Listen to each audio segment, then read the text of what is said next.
Olá, hoje vamos falar um pouco sobre como diodos são utilizados como retificadores. Hoje nós vamos abordar a metodologia mais simples que tem, um único diodo como retificador de meia onda. Esse tipo de topologia, como a carga R, ele realmente vai completar a onda completa dele. Porém, quando adicionamos uma indutância, o perfil muda um pouco. E por conta do indutor atrasar a corrente, a gente vai ter um ângulo de extinção ali em cima da carga e também em cima do diodo. E é isso que a gente vai calcular, o nosso querido beta. Existem duas metodologias que a gente pode utilizar para achar o beta. A primeira é a mais simples, na qual a gente vai pegar e calcular o φ, que é dado por arco tangente de ômega-L sobre R. E aí com esse φ, a gente vai usar um método ábaco e a gente vai comparar, chegando ali no valor, né, que a gente quer. Bom, nesse caso, dessa carga, a gente vai ter ali 45 graus para φ, e comparando no ábaco, a gente vai chegar ali mais ou menos beta igual a 226. A segunda forma, e mais precisa, é o método de bissecção, o qual consiste em testar valores dentro do intervalo em qual a gente consiga ir aproximando esse beta para chegar num beta com precisão de 3, 4, 5, 6, até mais casas decimais. E para chegar nesse beta, a gente tem que a função de beta vai ser igual a seno de beta menos φ, mais seno de φ, multiplicado pela exponencial de menos beta sobre tangente de φ. E assim a gente vai calculando e se aproximando cada vez mais de um valor que seja agradável a nós. No nosso caso, 3 casas decimais. E aí chegamos que o beta é mais ou menos 225,781. Portanto, como podemos observar nos gráficos, o diodo ele vai conduzir um pouco mais de π até beta. E a nossa carga não vai ser uma onda completa, a tensão dela vai passar um pouco pelo semiciclo negativo. Isso é um pouco negativo para a gente, se a gente pensar como retificador. Para continuar analisando essa topologia, nós vamos encontrar alguns valores de acordo com o gráfico para poder analisá-lo. Primeiramente, vamos analisar a tensão direta na carga. Como sabemos que a carga conduz meia onda no semiciclo positivo, a gente vai poder analisar a nossa função de duas partes. Primeiro de 0 a beta e depois de beta a 2π.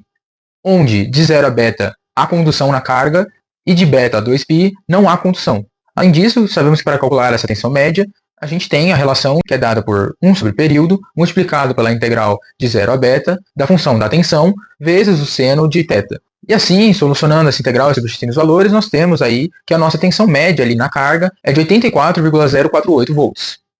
Outra coisa que nós temos que encontrar também é o valor eficaz da nossa tensão. Como nós fazemos isso? Nós pegamos a definição anterior e dentro da integral a gente eleva ao quadrado tudo isso pela raiz quadrada.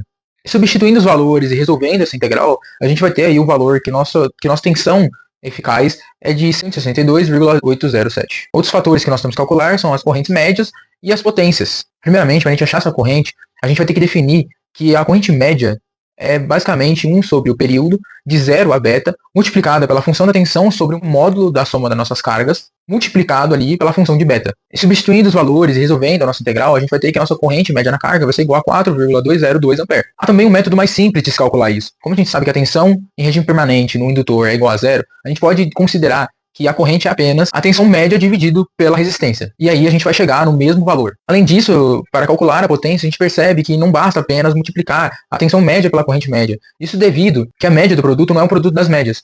Então nós teremos que colocar essa multiplicação dentro da integral e finalmente nós vamos chegar que a potência média dissipada na carga é de 761,576 watts. Uma outra forma de calcular, a não ser pela definição, é que a gente pode pegar a potência e igualar ela à multiplicação apenas da resistência pela corrente RMS ao quadrado. No caso do diodo, a corrente média que passa por ele vai ser igual à corrente média que passa na carga. Isso porque eles estão em série. Além disso, para a gente poder calcular a corrente eficaz do diodo, a gente vai basicamente fazer a mesma coisa que a gente fez com a tensão com a corrente. E a gente vai colocar no módulo, vai fazer todas as contas de integrais. E no final, a gente vai ter que a corrente ali é igual a 6,171 amperes.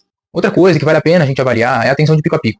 Isso porque a gente lembra que tem um beta e uma condução negativa ali na carga. E a gente vai medir o tamanho disso. Então como que a gente faz? Como podemos observar no gráfico, é basicamente o V máximo menos o V mínimo. Esse valor mínimo pode ser obtido basicamente multiplicando a função da tensão pelo seno de beta. E aí a gente vai obter que a nossa função de pico a pico vai ser igual a 534,132 volts. Outras duas coisas importantes que a gente pode calcular é o nosso fator forma, que é a tensão RMS pela tensão média, e a gente pode também calcular o nível de ondulação ali do nosso gráfico, que é dado pela raiz quadrada do fator forma ao quadrado menos 1.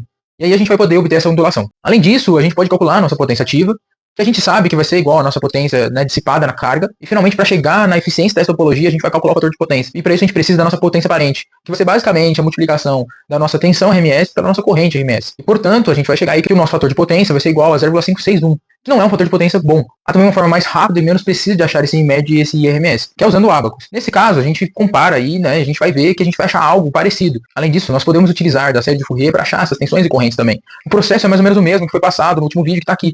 E aí, basicamente, a gente vai poder ali, finalmente, chegar a nossas correntes, tensões médias, RMS, tudo pela série de Fourier. Bom, concluindo, nós podemos achar basicamente tudo sobre uma topologia, analisando apenas formas de onda e fazendo os cálculos em cima deles.